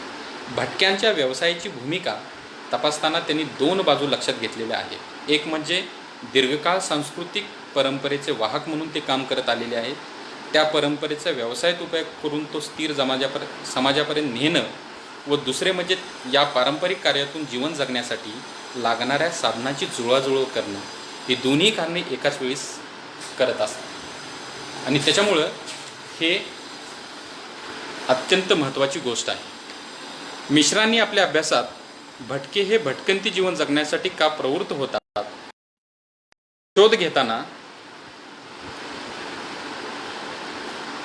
म्हणतात की नैसर्गिक भटके हे पर्यावरणीय कारणामुळे भटकत असतात, परंतु सहजीवनी सिम्बायोटिक नोमॅड भटके ज्याला आपण म्हणतो, हा भटक्यांमध्ये आर्थिक हाच एक महत्त्वाचा घटक आहे की ज्याच्यामुळे भटकी जीवन जगण्यास तो कारणीभूत आहे. कारणीभूत स्थिर समाजाच्या निर्मितीच्या दृष्टिकोनातून लक्षात घेतात तो समाजात राहतो व त्याची स्वतःची विचारधारा व घट्ट परंपरा यामुळे तो भटके जीवन जगतो, असंही त्यांनी म्हटलेलं आहे. म्हणजे पुन्हा त्यांनी या गोष्टीकडे हे केलेलं आहे की परंपरेचा पगडा असल्यामुळे सुद्धा ही लोक जी आहेत हे भटके जीवन जगताना दिसून येतात. परंपरेचा पगडा असल्यामुळेच ही लोक भिक्षा मागताना दिसतात. म्हणून इथं खास करून भटक्यांमधून शिक्षण घेऊन पुढे आलेल्या पिढीचं काम आहे की त्यांनी या पिढीला भिक्षा मागण्याच्या संदर्भामध्ये वेगवेगळ्या अनुषंगाने सांगितलं पाहिजे की हे मानहेलना करणारी गोष्ट आहे आणि याच्यापासून प्रवृत्त झालं पाहिजे. जसं आपण म्हणतो ना की बाबासाहेबांनी समाजाला निपसून सांगितलं होतं की तुम्ही जी परंपरेने दिलेली कामं आहेत ती करू नका, भलेही उपाशी मेलं तरी चालेल. तोच संदेश आता या भिक्षुकरी भटक्यांना देण्याची वेळ आलेली आहे की भलेही उपाशी मेलं तरी चालेल, परंतु मी भिक्षा मागणार नाही आणि माझी पुढची पिढी तर त्याहून नाही म्हणजे नाही, हे खऱ्या अर्थाने आता त्याच्या संदर्भात काम करण्याची वेळ आलेली दिसून येते. भटक्यांच्या आर्थिक एकच घटक त्यांच्या भटकी जीवनास कारणीभूत नसून या सर्व गोष्टी त्याच्यामध्ये कारणीभूत आहेत. आणि म्हणून पुन्हा 1991ला जागतिकीकरण झालं आणि पुन्हा जागतिकीकरणाचा रेटा भारतीय अर्थव्यवस्थेमध्ये आणि समाजकारणामध्ये राजकारणामध्ये मोठ्या फोर्सनी घुसलेला दिसून येतो आणि त्याचा परिणाम पुन्हा इथल्या दुबळ्या घटकांवरती विघातक पद्धतीने झालेला दिसून येतो. आणि म्हणून 1997मध्ये भिकू दादा इदाते यांच्या अध्यक्षतेखाली महाराष्ट्र सरकारने 1997ला एक समिती नेमलेली होती आणि याही समितीने अभ्यास करून काही शिफारशी ज्या आहेत त्या महाराष्ट्र शासनाला सुचवलेल्या होत्या. काही मागासवर्गीय जाती अत्यंत दैन्य व माणुसकीला काळिमा फासण्याजोगे जीवन जगतायत आणि त्यांच्या वाट्याला आलेलं आहे, तरी त्यांना किमान राहणीमानाचा आसरा तरी असतो किंवा होता असं म्हणता येईल. काही जाती दैन्य व माणुसकीला काळिंबा फासणाऱ्या जीवन जगत होत्या, परंतु हे जरी सत्य असलं पण त्यांना स्थिर घर तरी होतं. परंतु भटक्या मात्र आणि विमुक्त जाती या मनुष्याला काळिंबा फासणाऱ्या जीवन तर जगतायत, परंतु त्यांना घर नावाचा आसरासुद्धा उपलब्ध नाही आणि त्यावेळेसही नव्हता. म्हणजे 1997चा जो कालखंड आहे त्यावेळेचं ही डॉक्युमेंटेशन आहे. स्वातंत्र्यानंतर सुद्धा त्यांच्या वाट्याला भिकाऱ्याचे गुन्हेगारीचे जीवन आले. स्वातंत्र्योत्तर कालखंडात मुख्य प्रवासी जुळवून घेताना आर्थिक, सामाजिक, राजकीय, शैक्षणिक इत्यादी घटकात बदल होण्याची प्रक्रिया मंद व क्लेशकारक आहे असं त्यावेळेस इदाते समितीने सांगून ठेवलेलं आहे. अशा सताड आयुष्य जगणाऱ्या भटक्या व विमुक्तांच्या अडचणींना सविस्तर विचार करून शासनास धोरणात्मक शिफारशी सुचवण्यासाठी भिकू दादा इदाते यांच्या अध्यक्षतेखाली युती शासनाने 11 सदस्यीय समिती 11 मार्च 1997 रोजी नेमण्यात आली. हा अभ्यास करत असताना समितीने सर्व समाजातील व्यक्ती व संघटना यांच्याशी संपर्क साधून त्यांच्याशी चर्चा करून त्यांच्या विदारक जीवनाची पाहणी करून तसेच त्रयस्थ दृष्टिकोनातून या समाजाची सद्यस्थिती, राहणीमान स्थिती काय आहे, त्यांच्या अडचणी कोणत्या आहेत, या सर्वेक्षणाच्या माध्यमातून जाणून घेण्याचा प्रयत्न केला. या समितीने पुढे महाराष्ट्रातील सर्व विभागातून मागण्या पुढे आल्या आहेत, ज्यांचा संबंध भटके विमुक्त या जमातीच्या सर्वांगीण विकासासाठी उपयुक्त आहे. अशा काही ठळक शिफारशी इथे मला सांगाव्याशा वाटतात. त्याच्यामध्ये पहिली शिफारस, भटके विमुक्त जाती जमातींना महाराष्ट्र शासनाचं स्वतंत्र मंत्रालय विभाग निर्माण करण्यात यावा, जो या शिफारशीच्या अनुषंगाने झाला. आता हा अजून वेगळा संशोधनाचा भाग आहे की ते मंत्रालय किती चांगल्या पद्धतीने, किती कार्यक्षम पद्धतीने आणि किती आउटपुट देत आहे, हा दुसरा संशोधनाचा भाग आहे. परंतु या समितीच्या शिफारशींनी ते मंत्रालय सुरू झालेलं आहे, हे आपल्याला विसरता कामा नये. भटके विमुक्तांची स्वतंत्र जनगणना व्हावी, जी आज तागायत सरकारने मान्य केलेली गोष्ट नाही, जी वारंवार प्रत्येक समितीने, कारण कुठल्याही समाजाला किती प्रमाणात, किती पद्धतीने, कशा पद्धतीने नियोजन करायचं, कशा पद्धतीने त्यांचं बजेट ठरवायचं, याच्यासाठी जसं आपण म्हणतो की घरामध्ये खाणारी 4 तोंड आहेत, तर त्याला किमान बाबा महिन्याकाठी 3,000 रुपयाचा किराणा माल भरला पाहिजे, असं आपण म्हणू शकतो. पण घरामध्ये माणसं किती आहेत हेच जर माहीत नसेल तर किराणा माल किती रुपयाचा भरायचा हा प्रश्न निर्माण होतो. त्याच्यामुळं भटक्यांची जनगणना काय आहे, भटक्यांची लोकसंख्या किती आहे, मग बजेटमध्ये त्याचं प्रावधान किती करायचं, आणि ते केलं तर त्याचा खर्च कसा करायचा, नाही केला तर त्याचं काय करायचं, किंवा आत्तापर्यंत जो झालेला नाही त्याचा बॅकलॉग कसा भरून काढायचा, या सगळ्या गोष्टीसाठी भटक्याची जातवार जनगणना होणं आवश्यक आहे, जे वेळोवेळी अभ्यासकांनी शासनाच्या निदर्शनास आणून दिलेली बाब आहे. परंतु होपसो कधीतरी होईल. गावरान व अन्य शासकीय जमिनी भटक्यांच्या स्थिरीकरणासाठी भटक्यांना हस्तांतरित करण्यात याव्या, है ना. ही महत्त्वाची शिफारस आहे की ज्या गावरान जमिनी आहेत, जो जमीन सुधारणा कायदा सांगत होता की कसल त्याची जमीन, आणि ज्यांच्याकडे जमीन नाही त्यांना जमीन उपलब्ध करून दिली पाहिजे, ज्यांच्याकडे एक्स्ट्रा जमीन आहे त्यांच्याकडून ती काढून घेतली गेली पाहिजे. पण किमान या भटक्यांना जी गावरान जमीन आहे त्या गावरान जमिनीच्या माध्यमातून काहीतरी जमिनी उपलब्ध करून दिल्या पाहिजेत, जेणेकरून जे आपण म्हणतो की मुख्य प्रवाहातल्या लोकांची जी उत्पादनाची साधनं आहेत, ती साधनं जोपर्यंत यांच्या मालकीची होणार नाही तोपर्यंत यांच्या जीवनावरती खऱ्या अर्थाने प्रकाश पडणार नाही. भटके विमुक्तावर होणाऱ्या खर्चावर अनुशेष भरून काढण्यात यावा, है ना. म्हणजे जो काही भटके विमुक्तावर खर्च होणं आवश्यक होतं 1997 47पासून, तर तो जर झालेला नसेल तर तेवढ्या मोठ्या प्रमाणामध्ये या समाजाच्या अनुशेष भरून काढला गेला पाहिजे. म्हणजे जर गेल्या वर्षी 2 रुपये खर्च व्हायला पाहिजे होतं, या वर्षी 2 रुपये, पुढच्या वर्षी 2 रुपये, जर झालेलं नसेल तर पुढच्या वर्षी 6 रुपये खर्च व्हायला पाहिजे, हा त्याचा अर्थ आहे की तेवढा मोठा तो अनुशेष भरून काढला पाहिजे. तर आणि तरच त्यांच्या खऱ्या अर्थाने आर्थिक, सामाजिक आणि राजकीय उन्नयन होईल त्याच्यामध्ये, आपण असं म्हणू शकतो. शासकीय सेवेतील भटके व विमुक्ताचा अनुशेष भरून काढला गेला पाहिजे. पुन्हा तेच की जर झालेलं नाही आहे तर ते का झालेलं नाही आहे आता त्याच्या खोलात जाता येईल, परंतु त्याहीपेक्षा जर झालेलं नसेल तर तेवढा अनुशेष किमान हा भरून काढला गेला पाहिजे, म्हणजे जेणेकरून ही लोक मुख्य प्रवाहामध्ये मोठ्या प्रमाणामध्ये यायचा एक मार्ग तयार होईल.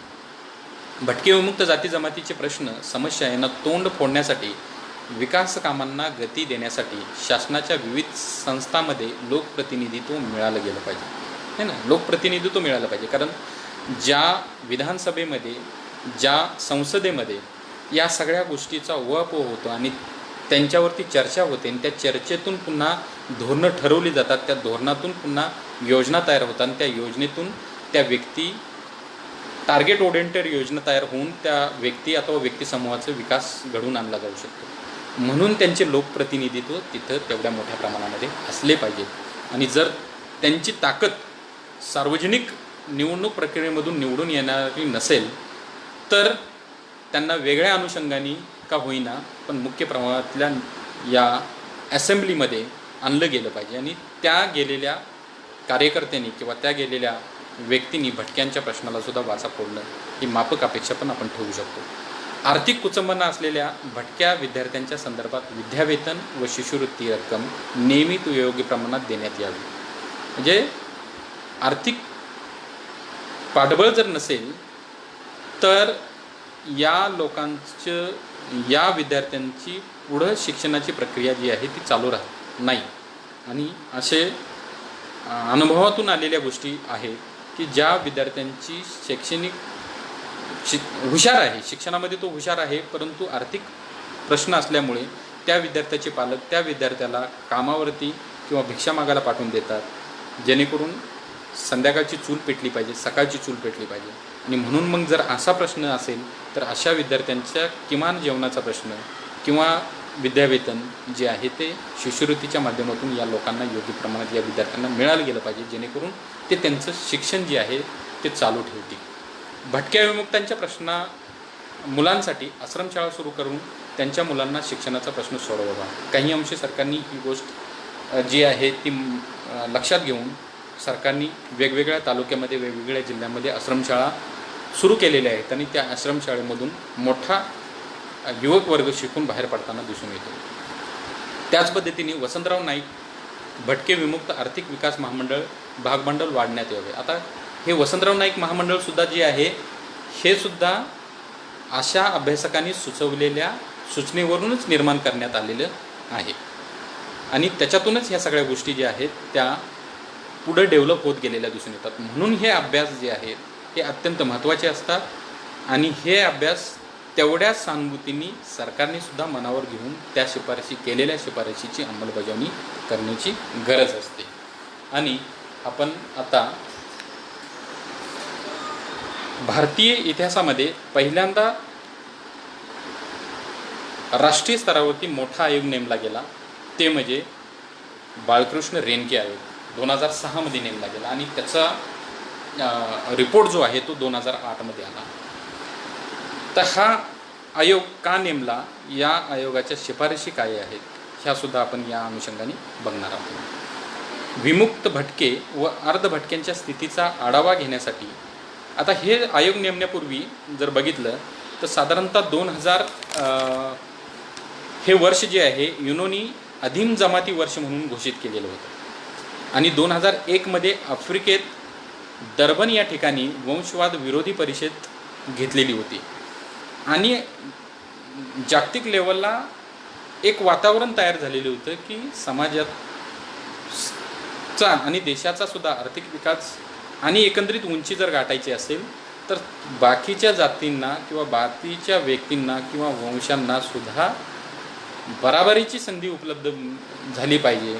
आणि म्हणून मग त्याच पातळीवरून आपल्या देशामध्ये सुद्धा 2006 साली एक आयोग नेमला गेला, तोच आयोग म्हणजे बाळकृष्ण रेणके आयोग. आता याचं काय होतं, भटके विमुक्त अर्धभटक्या स्थितीचा आढावा घेण्यासाठी राज्य व केंद्र सरकारच्या माध्यमातून काही थोडे प्रयत्न याच्या अगोदर झालेले होते, जे ऑलरेडी आपण डिस्कस केलेले आहे. परंतु देशाच्या इतिहासात भटक्यांच्या विविध पैलूवर विशेषतः त्यांच्या आर्थिक सामाजिक जीवनाचा व शिक्षण आणि नोकरीतील संधीचा सविस्तर स्थितीची उकल करून समस्या जाणून घेऊन त्यावर उपाय शोधण्यासाठी केंद्रातील पुरोगामी विकास आघाडी सरकारने त्यांच्या सामाजिक न्याय आणि सशक्तीकरण मंत्रालयाच्या अंतर्गत माननीय श्री बाळकृष्ण रेणके यांच्या अध्यक्षतेखाली 3 स्तरीय समिती किंवा आयोगाची स्थापना 6 फेब्रुवारी 2006 रोजी केली होती. आघाडी सरकारच्या ज्या 6 मूलभूत तत्वांचा अंतर्भाव होता त्यावेळीच आघाडी सरकार, त्याच्यामध्ये किमान सार्वजनिक कार्यक्रम एक मुख्य भाग होता. त्या अंतर्गत या गोष्टी समाविष्ट करण्यात आल्या. त्यातील एक महत्त्वाचं तत्व होतं संधीची पूर्ण समानता, विशेषतः शिक्षण आणि रोजगाराच्या संदर्भात. समाजातील विविध घटकांच्या अनुषंगाने वंचित असणाऱ्या जातीपेक्षा ही त्यांची स्थिती सामाजिक आर्थिकदृष्ट्या अत्यंत चिंताजनक आहे. अशा अतिमागास वर्गाच्या उन्नयनासाठी त्यांची स्थिती जाणून घेऊन त्यांच्या संदर्भात काही महत्त्वाची उद्दिष्टे आयोगाने डोळ्यासमोर ठेवलेली होती. काय होती ही उद्दिष्ट? त्याच्यामध्ये पहिलं उद्दिष्ट होतं की विशिष्ट कृती व स्वयंरोजगाराच्या माध्यमातून विमुक्त भटक्या व अर्धभटक्या जमातीच्या राहणीमानाच्या आदर्श स्थिती निर्माण करण्यासाठी आर्थिक हस्तक्षेपाची गरज निर्देशित करणे. कुणाकडे? सरकारकडे. अनुसूचित जाती, अनुसूचित जमाती व इतर मागासवर्ग यांच्या आर्थिक उन्नयनासाठी असणाऱ्या संस्थांच्या निधी भटक्यांच्या शिक्षण, आरोग्य व विकास यासाठी विशिष्ट गरज लक्षात घेऊन वाढवण्यासाठी उपाय सुचवणं हा सुद्धा एक भाग होता त्याच्या पाठी. भटक्यांच्या शिक्षण, आरोग्य, विकासाच्या संदर्भात आवश्यक कार्यक्रम सरकारला सुचवले. आयोगाच्या इतर बाबतीत संदर्भात महत्त्वाच्या वाटणाऱ्या शिफारशीसुद्धा गव्हर्नमेंटला सुचवणं हा सुद्धा त्याच्यातला एक भाग होता. या दृष्टिकोनातून हा दृष्टिकोन स्वीकारून या अभ्यासाला न्याय देण्याचा प्रयत्न हा बाळकृष्ण रेणके अण्णांनी केलेला दिसून येतो. विमुक्त भटके व अर्धभटके यांच्या जीवनाचे सर्व पैलूंचा स्पर्श करण्यासाठी आयोगाने 2 मार्गी धोरणाचा अवलंब केलेला दिसून येतो. एक म्हणजे आयोगाने 881 जातींना, 277 गावांना आणि 89 जिल्ह्यांना व 18 राज्यांना प्रत्यक्ष भेटी देऊन त्यांनी भटक्यांच्या समस्यांना वाचा फोडण्याचं काम निर्विवादपणे केलेलं आहे. भटक्यांच्या उन्नयनासाठी त्यांनी विविध शिफारसी सुचवलेल्या आहेत. त्यातल्या काही खूप मोठ्या शिफारसी आहेत. 2 खंडामध्ये हा आयोग आहे. तर त्यातल्या काही महत्त्वाच्या शिफारसी मी इथं कोट करण्याचा प्रयत्न करतो. भटक्या विमुक्त जाती जमाती व अर्धभटक्या जमाती यांचे वर्गीकरण न करता त्यांचे विमुक्त जाती, भटक्या जमाती असे 2च पद्धतीने वर्गीकरण करण्यात यावं असं त्यांनी सुचवलेलं.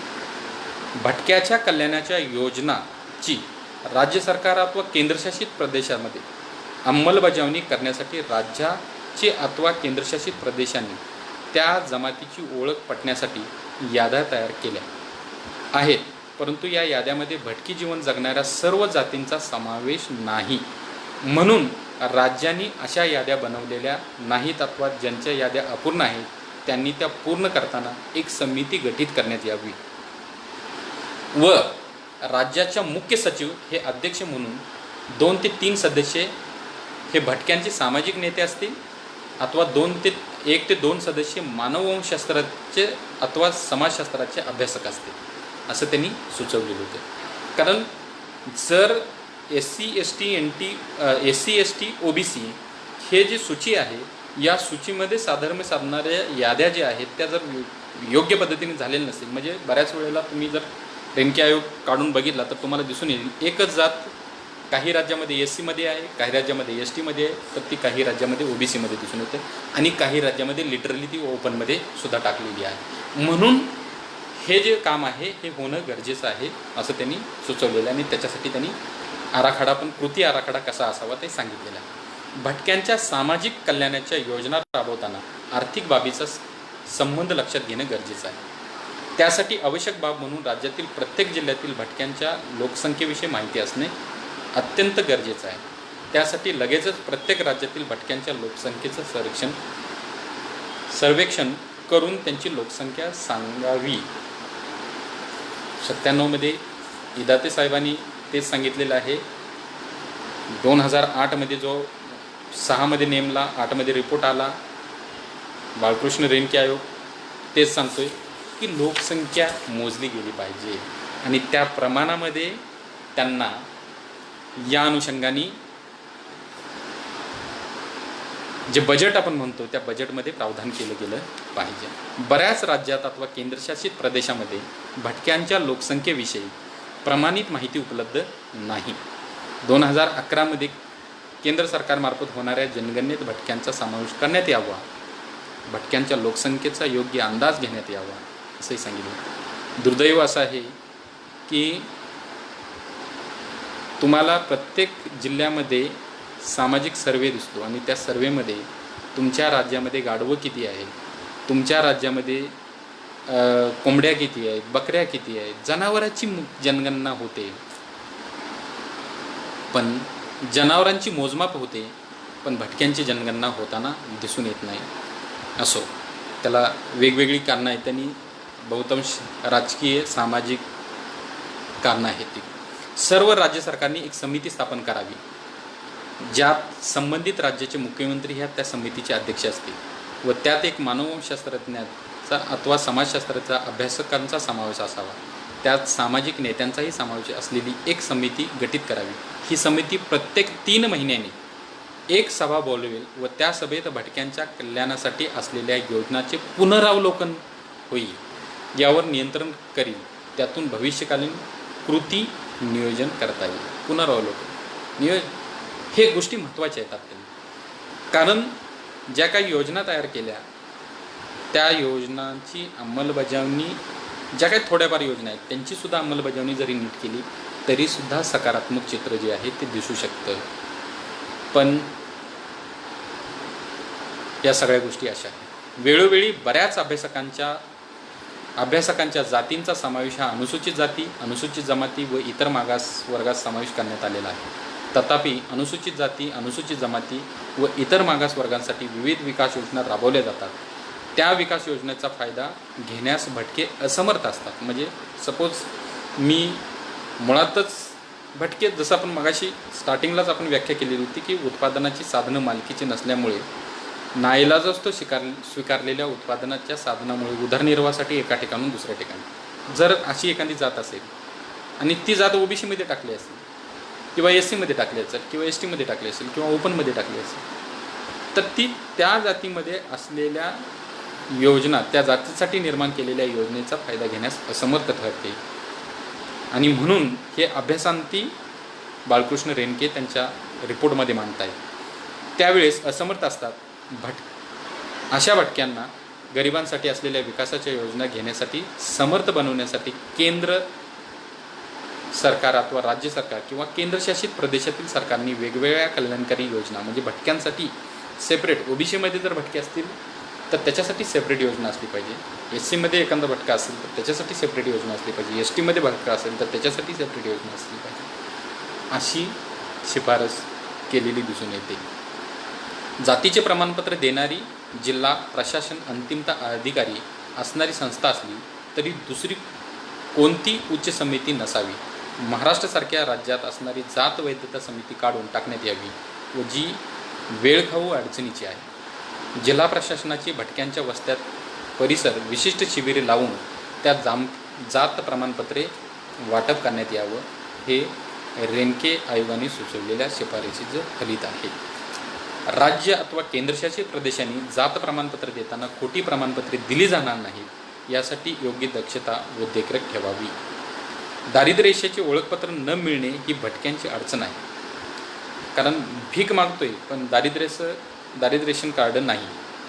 आता भीक मागणे याच्यापेक्षा काय दारिद्र्य असू शकतं. तर अशा लोकांना दारिद्र्य रेषेचे कार्ड न मिळण्यामध्ये अडचणी येतात, ज्यामुळे या पददलित आणि अतिमागास असलेल्या दुबळ्या लोकांसाठी कल्याणकारी योजनेचा लाभ घेण्यास ही लोक अपात्र ठरतात. त्यामुळे राज्य सरकारने विशिष्ट कार्यक्रम आखून जी भटक्या जातीतील कुटुंबे BPL कार्ड मिळण्यास पात्र आहेत अशांना ती तात्काळ देण्यात यावी, असंही रेणके आयोगाने सुचवलेलं होतं.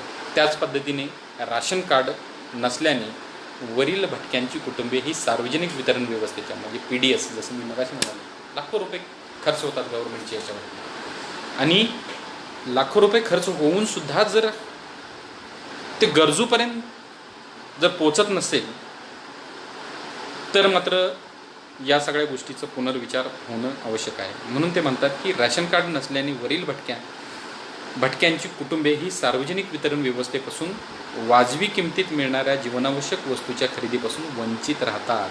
म्हणजे त्यांना जी राशन दुकानं वाटतात, गहू, तांदूळ, ज्वारी, तेल, साखर, जे काय मिळतं ती जीवनावश्यक वस्तू मिळू शकत नाही. एकतर राशन कार्ड नाही असलं तर ते पिवळं राशन कार्ड मिळत नाही आहे. कारण इथंही पुन्हा गोची अशी आहे की जसं आपण म्हणतो UPA गव्हर्नमेंटच्या कालावधीमध्ये बिलो पॉवर्टी लाईनची एक व्याख्या केलेली होती. ती व्याख्या अशी होती की शहरामध्ये खेड्यामध्ये 29 रुपये आणि शहरामध्ये 36 रुपये खर्च करण्याची क्षमता असलेल्या व्यक्तींना गरीब समजून. आता त्या अनुषंगाने आपण असं समजू की बाबा 100पैकी 30 लोक किंवा 27 लोक गरीब दिसतात 29 रुपयाच्या अनुषंगाने. पण हीच रेषा जर अजून खाली आणली, म्हणजे 20 रुपयावर आणली तर मात्र मग आपल्याला दिसतं की 10% लोकच गरीब आहे. इथं समजून घेण्यासाठी गोष्ट अशी आहे की आपल्याला ओरिजिनल गरिबी कमी करायची आहे की ते गरिबी रेषेचा खेळ करून फक्त मोजमापाचे मापदंड बदलायचे आहे. हा इथं खऱ्या अर्थाने खऱ्या मानसिकतेचा प्रश्न आहे. म्हणून इथं ज्या जाती जमाती या जीवनावश्यक वस्तू घेण्यास ओपन मार्केटल्या किमतीमध्ये म्हणजे खुल्या बाजारपेठेमध्ये घेण्यास असमर्थ आहेत, त्यांना मात्र या सार्वजनिक वितरण व्यवस्थेच्या माध्यमातून अन्नधान्य हे मिळालं गेलं पाहिजे. आणि त्याच्यासाठी त्यांना पिवळं राशन कार्ड, ज्याला आपण दारिद्र्य रेषेचं राशन कार्ड म्हणतो, ते मिळालं पाहिजे. त्यामुळे ती आवश्यक बाब म्हणून राज्य सरकारने विशिष्ट शिबिरे आयोजित करून राशन कार्ड देण्यात यावी अशी शिफारस जी आहे ती रेणके आयोगाने केलेली दिसून येते. भटक्या जमाती त्यांच्या स्थलांतरणामुळे दुर्लक्षित असल्यामुळे मतदान ओळखपत्र मिळण्यास असमर्थ असतात. त्यामुळे केंद्र सरकार, भारत निवडणूक आयोग आणि राज्य सरकारने विशिष्ट शिबिरे आयोजित करून यांची मतदार यादीत नावे समाविष्ट करून घेतली गेली पाहिजे. हे निदर्शनास आणून दिलेलं आहे. हे संपूर्ण भारत भटके लोक ग्रामीण शहरी भागात गलिच्छ वस्तीत जीवन कंठित असतात. ते उघड्यावर अथवा लहान झोपडी अथवा पालात राहतात, ज्या ठिकाणी मूलभूत सोयीसुविधा उपलब्ध नसतात. स्वच्छतागृह, शुद्ध पिण्यायोग्य पाणी, गटाराची व्यवस्था, लाईट, रोड, स्वच्छता, सार्वजनिक वाचनालय इत्यादीपासून हे कोशो दूर असलेले स्थानिक संस्थांनी त्यांच्या मूलभूत गरजांची पूर्तता करावी असं ते सुचवतात. भटक्यांच्या विद्यार्थ्यांसाठी शिष्यवृत्ती, रहिवासी शाळा, वसतिगृह, प्रशिक्षण केंद्रे, शैक्षणिक कर्जे, विदेशी विद्यापीठात प्रवेशासाठी समावेश असणाऱ्या योजना तयार करून त्या भटक्या विमुक्तांसाठी वेळोवेळी तयार करण्यात याव्या असं शिफारसीमध्ये. इंदिरा आवास योजनेचा 50% निधी हा भटक्यांसाठी वेगळा देऊन त्यांच्या घराचा प्रश्न सोडवावा असंही त्यांनी सुचवलेलं आहे. त्याचप्रमाणे 12व्या पंचवार्षिक योजनेत भटक्यांसाठी इंदिरा आवास योजनेच्या धर्तीवर वेगळी योजना तयार करून भटक्यांच्या राहण्याचा प्रश्न ही सोडवावा, म्हणजे जेणेकरून ते स्थिर जीवन जगण्यास प्रवृत्त होते. देशातील ग्रामीण पतधोरण आखताना वित्तीय सर्वसमावेशकता या धोरणाचा फायदा भटक्यांपर्यंत नेण्यासाठी भटक्यातील स्त्री पुरुषांचे वेगळे बचत गट तयार करून त्यांना यातून निधी उपलब्ध करून द्यावा. 2012मध्ये मी रिफ्रेशर कोर्ससाठी जवाहरलाल नेहरू युनिव्हर्सिटी दिल्लीला गेलो होतो आणि तिथं मी एक प्रोजेक्ट केला होता मायक्रो फायनान्सवरती. त्या अभ्यासादरम्यान माझ्या एक लक्षात आलं की नाबार्ड जी आहे गोरगरिबांना मायक्रो फायनान्सच्या माध्यमातून बचत सेल्फ हेल्प ग्रुपच्या माध्यमातून बचत गटांना पैसे उपलब्ध करून देतात. अत्यंत गरीब असणाऱ्या लोकांना त्यांचे छोटे मोठे व्यवसाय करण्यासाठी पैसे उपलब्ध करून देतात. या लोकांना पैसे हा माझा रिपोर्ट नाही, हा नाबार्डच्या वेबसाईटवरती सुद्धा तुम्हाला जाऊन मिळेल. नाबार्ड सांगतं की दिलेले 100 रुपयेपैकी 100 रुपये आणि त्याच्यावरचं व्याज हे न चुकता हे लोक म्हणजे 100% रिकव्हरी आहे लोकांची. आणि दुसऱ्या बाजूला आपल्याला असं दिसून येतं की ज्यावेळेस आपण एखाद्या सार्वजनिक बँकेकडे कर्जासाठी जातो त्यावेळेस आपल्याला जामीनदार विचारले जातात, कोलॅटरल ज्याला आपण म्हणतो. म्हणजे याचा अर्थ काय आहे की कर्ज देताना तुमची फेडण्याची क्षमता आहे की नाही हे पाहून कर्ज दिलं जातं. तरीसुद्धा आपल्याला सार्वजनिक बँकेची NPAची अवस्था काय आहे आणि काल परवाच किती लोकांना किती करोड रुपयाचं कर्ज माफ केलं हे आपण पाहतो. सांगण्याचं तात्पर्य असं आहे की या बँका कर्ज रिटर्न मिळणार नाही या बेससाठी काही लोकांना कर्ज देण्याचं नाकारतात. दुसऱ्या बाजूला नाबार्ड जी कर्ज देते ते सांगते की हे लोक प्रामाणिक आहे आणि यांची 100% रिकव्हरी आहे. आणि दुसऱ्या बाजूला सार्वजनिक बँकांनी ज्यांची कर्ज रिटर्न देण्याची क्षमता आहे असं पाहून कर्ज दिलेले आहे. असे करोड रुपयाची कर्ज बुडालेली आहे, हे सर्वांना ज्ञात आहे. म्हणून कर्ज देण्यामध्ये सुद्धा वित्तीय सर्वसमावेशकता असली पाहिजे हा दूरदृष्टिकोन जो आहे रेणके आयोगाने इथं दाखवून दिलेला आहे. कारण जर एखाद्या भटक्या विमुक्ताला एखादा व्यवसाय करायचा आहे आणि त्याचं बीज भांडवल त्याला उपलब्ध नाही आहे तर ते उपलब्ध होण्यासाठी आणि त्याचा स्टार्टअप बिझनेस लोन ज्याला आपण म्हणतो ते उपलब्ध होण्यासाठीचा मार्ग जो आहे तो खऱ्या अर्थाने वित्तीय सर्वसमावेशकता जोपर्यंत येणार नाही तोपर्यंत निर्माण होणार नाही. त्यामुळे भटक्यांपर्यंत नेण्यासाठी भटक्यातील स्त्री पुरुषांचे वेगळे बचत गट तयार करून त्यांना यातून निधी उपलब्ध करून दिला गेला पाहिजे. राष्ट्रीय पातळीवर अनुसूचित जाती वित्त आणि विकास महामंडळ आहे, यासारखेच महामंडळ भटक्यांसाठी सुद्धा निर्माण करण्यात यावं अशाही शिफारशी यांनी सुचवलेल्या आहे. वन्यजीव संरक्षण कायदा अशा प्रकारचे अस्तित्वात असलेल्या कायद्याचे पुनरावलोकन केलं पाहिजे. भटक्यांच्या कोणत्याही पारंपरिक व्यवसायात गदा येणार नाही याची दुरुस्ती केली पाहिजे. मान्य आहे, तुम्ही ज्यावेळेस कायदे करता किंवा एखाद्या गोष्टी करतात ते सर्वांच्या भल्याचं आहे आणि त्याच्यातून काही वन्यजीव संरक्षण झालं पाहिजे, वनांचं संरक्षण झालं पाहिजे, परंतु त्याचबरोबर तुम्ही हे पण बघितलं पाहिजे की तुम्ही या सगळ्या गोष्टी करत असताना या वन्यजीवावरती अथवा वनावरती ज्यांचे आयुष्य अवलंबून आहेत अशा लोकांचा रोजगार ज्यावेळेस तुम्ही या कायद्याच्या अनुषंगाने हिसकावून घेता त्यावेळेस त्या लोकांना पर्यायी रोजगार, पर्यायी व्यवस्था उपलब्ध करून दिल्याशिवाय खऱ्या अर्थाने असे कायदे करणे म्हणजे त्या लोकांवरती खऱ्या अर्थाने अन्याय केल्यासारखा होऊ शकतो. गुन्हेगारी कलंकातून सुटका होण्यासाठी पोलीस प्रशासनाने अभ्यास व आशयाचे पुनरावलोकन करून समित्या नेमण्यात याव्या आणि या लोकांच्या संदर्भात या सगळ्या गोष्टी ज्या आहेत त्या केल्या जाव्या. हे अत्यंत महत्त्वाच्या बाबी ज्या आहेत या इथं दिसून येतात. या सर्व अभ्यास केलेल्या लोकांमार्फत वारंवार एक गोष्ट जी आहे ती सांगितलेली आहे ती म्हणजे की भटक्यांचं शिक्षण जे आहे ते मोठ्या प्रमाणामध्ये म्हणजे मी तर म्हणेन की किमान एका गोष्टीवरती जर 73 वर्षामध्ये काम झालं असतं की भटक्यांच्या शिक्षणावरती तरीसुद्धा आज त्यांचे बरेच प्रश्न सुटले असते. म्हणजे जसं म्हणतो की मी सुद्धा आश्रमशाळेत राहून माझं शिक्षण घेतलं, विजय विद्यार्थी वसतिगृहामध्ये राहून शिक्षण घेतलं आणि आज मला सरकारच्या कुठल्याही योजनेच्या माध्यमातून इंदिरा आवास योजनेची गरज वाटत नाही किंवा सरकारने मला गायरान जमीन द्यावी अशी मला आवश्यकता वाटत नाही. तर हे कशामुळे झाले? माझं शिक्षणाची व्यवस्था झाली त्याच्यातून ती मी घेतली आणि म्हणून आज मी आर्थिकदृष्ट्या बऱ्यापैकी सक्षम झालेलो दिसून येतो.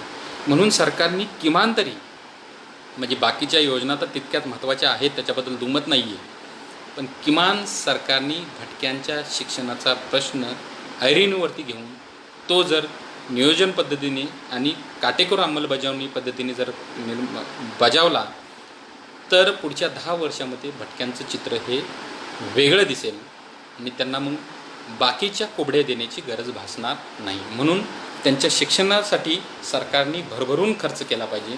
जसं विकसित राष्ट्र त्यांच्या GDPच्या तुलनेमध्ये जवळपास 6 ते 7% खर्च करतं शिक्षणावरती, त्याच पद्धतीने भारत सरकारने